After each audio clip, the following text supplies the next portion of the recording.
नमस्कार दोस्तों, मैं doctor Chhotelal Gupta, assistant professor आदि श्री साहित्यिक मंच पर आप सबका स्वागत करता हूं।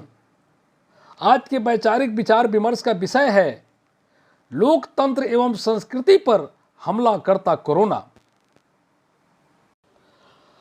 आज कहीं विशाल चुनावी रैलियां हो रही हो या हरिद्वार कुंभ में स्नान के लिए श्रद्धालुओं की भीड़, या कहीं चैत्र नवरात्र में माता दुर्गा के स्वागत की धूम हो या रमजान में खरीदारी की चहल पहल, लगता है कि कोरोना के कहर ने हम सभी के खुशियों पर पानी फेर दिया है।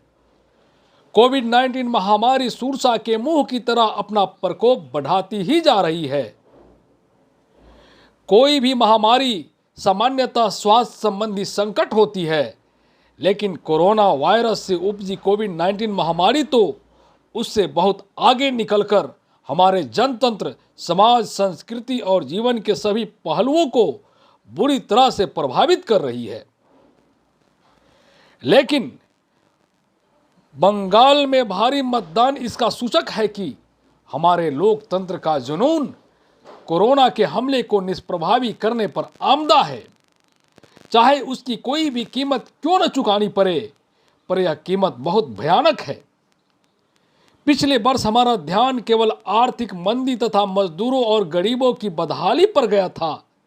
आर्थिक संकटों को सहने का तो हमें अनुभव है, पर कोरोना के अभूतपूर्व हमले से न केवल भारतीय अर्थव्यवस्था वरन राजनीतिक व्यवस्था, पारिवारिक वातावरण, सामाजिक संबंधों, सांस्कृतिक मूल्यों, धार्मिक क्रियाकलापों और वैयक्तिक एवं सामाजिक मनोविज्ञान को भी चुनौती दी है।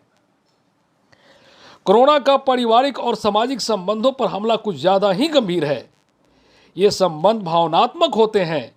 कोरोना के डर से जन्मोत्सव, शादी विवाह, तीज त्योहार या मृत्यु के अवसर पर परिवार के लोग भी उसमें शामिल नहीं हो पा रहे हैं।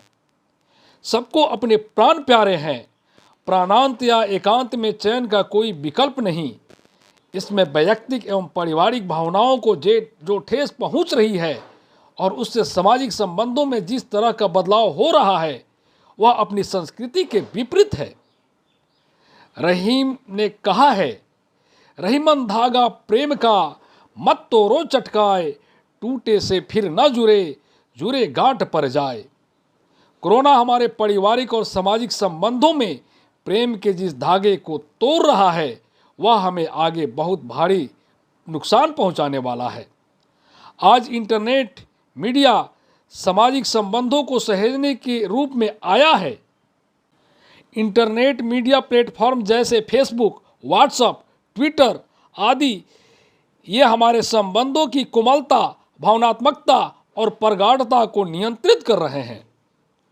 कोरोना ने सांस्कृतिक और धार्मिक जीवन को भी बुरी तरह आहत किया है। भारतीय समाज एक उत्सवधर्मी समाज है, जिसमें हर समय कोई न कोई उत्सव चलता रहता है।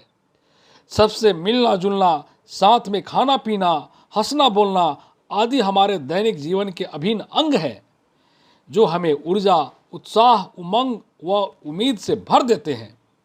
कोरोना ने उसे छीनने का काम किया है। लोग एक दूसरे से बच रहे हैं। शायर इकबाल अजीम ने इसे कुछ यूं ही कहा है, जो नज़र बच के गुजर गए मेरे सामने से अभी अभी, ये मेरे ही शहर के लोग थे, मेरे घर से घर है मिला हुआ। कोरोना तो एक दिन चला जाएगा, लेकिन सामाजिक संबंधों और जीवन के मूल्यों पर जो घाव दे जाएगा, उसे भरने में लंबा वक्त लगेगा। इसके प्रति हम सभी को सतर्क रहना होगा। कोरोना का हमला चौतरफा है। इसे केवल स्वास्थ्य समस्या के रूप में नहीं, वरन सामाजिक, सांस्कृतिक एवं राजनीतिक आर्थिक समस्याओं के रूप में देखने की जरूरत है। प्रत्येक समाज को अपनी अपनी सामाजिक संरचना और मूल्यों के अनुसार इससे लड़ना होगा। लेकिन एक बात साझा है कि इस संघर्ष में वैयक्तिक स्तर पर अपना मनोविज्ञान ठीक करने की बेहद जरूरत है। सामान्यतः अस्वस्थ होने पर हमें अपने स्वजनों और शुभचिंतकों की बहुत ज़रूरत होती है, पर यह एक ऐसी समस्या है कि इसमें हम अपने और अपनों से काट दिए जाते हैं, बेहद अकेले हो जाते हैं। इस स्थिति में केवल अपना आत्मबल, संकल्प शक्ति, सकारात्मकता और आशावादी दृष्टिकोण ही हमारा सबसे बड़ा हथियार है। इसी के सहारे कोरोना के हमले को निष्प्रभावी करने में हम अपनी प्रयास को सार्थक कर सकते हैं। धन्यवाद।